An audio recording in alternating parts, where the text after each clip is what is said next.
Hello everyone, thank you for joining me, Amber Bach, for my Week 6 ADR discussion for MPA 545, Conflict Resolution and Labor Negotiation. First, I'm going to discuss the Early Neutral Evaluation, also known as E&E, and what the textbook says about it. So typically it involves issues such as personal injury or workplace discrimination, where the court will appoint a neutral third party, typically a lawyer, and one who is knowledgeable in the specific subject matter to listen to the facts and arguments and then provide the parties with a legal opinion, which is not legally binding. So this is highly focused to discourage extraneous arguments, and it also prevents unnecessary planning for litigation for a case that has low potential for success. And then going over my early neutral evaluation article, which was by Wayne Brazil, this actually compared E&E versus mediation and discussed why E&E would be more valuable in certain situations. So he challenged whether mediation is widely used because of the familiarity or because it actually is the best ADR approach. So he identifies that the core purpose of E&E is to, number one, identify the legal and evidentiary center of the case. Number two, develop a reliable evaluation of merits as the circumstances permit. And number three, craft an efficient plan for developing the information the parties believe is sufficient to make a reasonable judgment about what a litigated outcome would be. So this focuses on law and evidence as opposed to the nature and spirit of the dynamic between the parties. He also mentions that the evaluator is someone who has subject matter expertise, so this gives the parties more confidence in their evaluator's feedback because they are familiar with their problems, and it also maximizes direct interaction between parties to develop trust. So they both the textbook and my article focused on the expedient pretrial case development, and then the journal's thesis, after going over mediation versus E&E, was to provide factors or considerations that should move parties to give serious consideration to use E&E over mediation. Then he listed 4 numbered sections that began with a question, in which he wrote several paragraphs answering that question, providing evidence as to why E&E is the superior ADR method. The next ADR is the Dispute Resolution Board, also known as the Dispute Review Board, and the textbook advises that it is for usually large projects that involve high risk and liability contracts. It is composed of a panel of experts and is led by an ADR professional. All of these individuals are chosen by the client and the contractor. It is involved throughout the entirety of the project and issues non-binding rulings on contract issues. This is just meant to reduce the potential for litigation. They meet quarterly for full-day sessions to discuss the physical conditions of the site, progress and development of the project, and the fulfillment of contractual obligations. It also provided an example of a successful DRB for the Channel, where 2 French and 2 British engineers formed the core of the DRB, and then a French law professor served as the neutral third party. And in pre-agreement, they agreed that the unanimous decision by the board was going to be fully enforceable unless overturned by arbitration, which arbitration is legally binding. The success was attributed to the development of a carefully prepared contract before the project even began, services of highly qualified experts, and several other factors.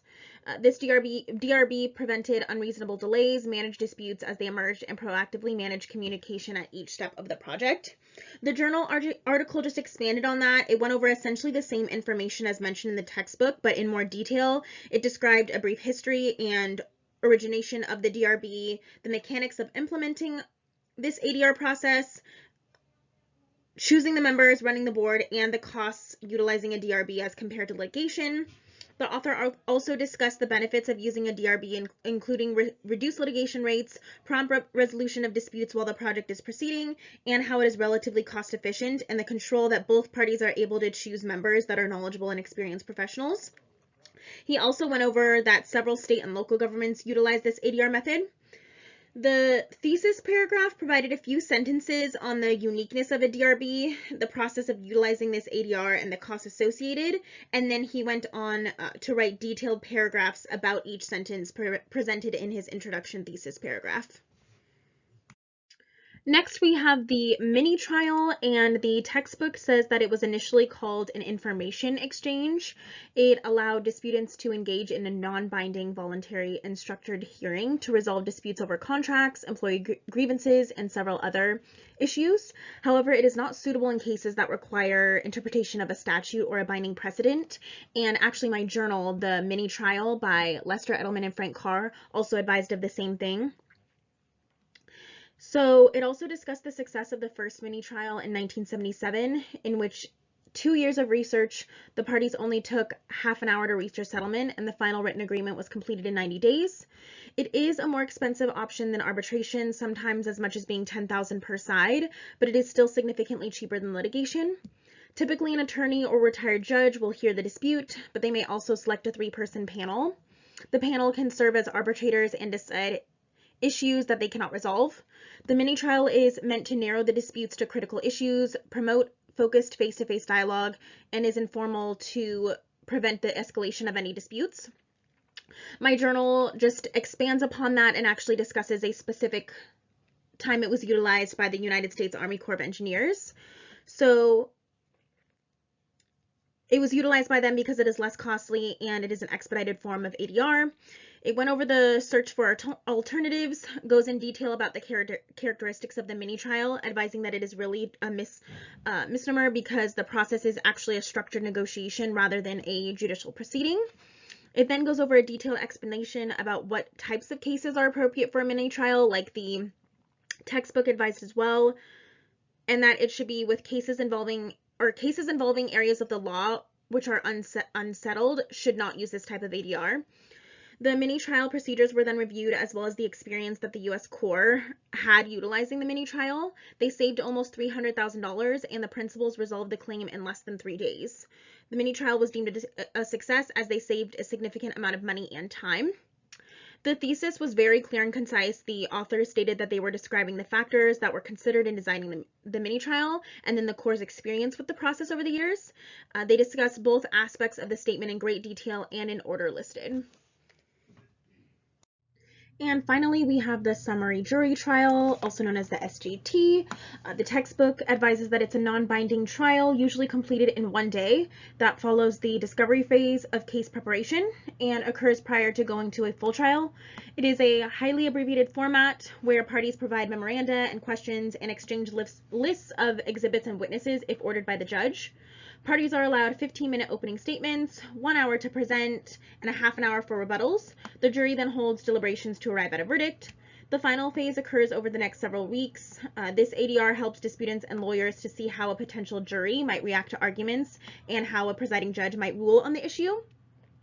The article essentially goes over the same exact thing in the textbook, except it just goes over a little bit more on the success of utilizing the SJT, but the article advises that it's a solution to find out how jurors will respond to their case. It explains how SJTs are non-binding abbreviated trials. It is advantageous because it is quite inexpensive and gives reliable predictions about the strength of their case. The thesis statement that the summary jury trial offers several advantages and have been shown to assist in settlements were expanded upon within their own sections in detail and was quite easy to follow. The news story I found was about a mini trial just from a couple of weeks ago, and it involved AMC versus The Walking Dead. The judge actually ruled that the entertainment company had correctly interpreted contracts on the key issues of license fees for the highest rated television series in cable history. In a total of 7 different issues that were presented, they were all found to be in AMC's favor. So this mini trial was conducted by the LA Superior Court Judge, Daniel Buckley, and it only lasted about 8 days from the ending of February into the beginning of March. And this just echoed the information from the textbook and the journal article I found that mini trials are very beneficial even in Hollywood disputes to resolve issues in a timely manner. These are my references, and thank you so much for watching my presentation. I can't wait to watch yours.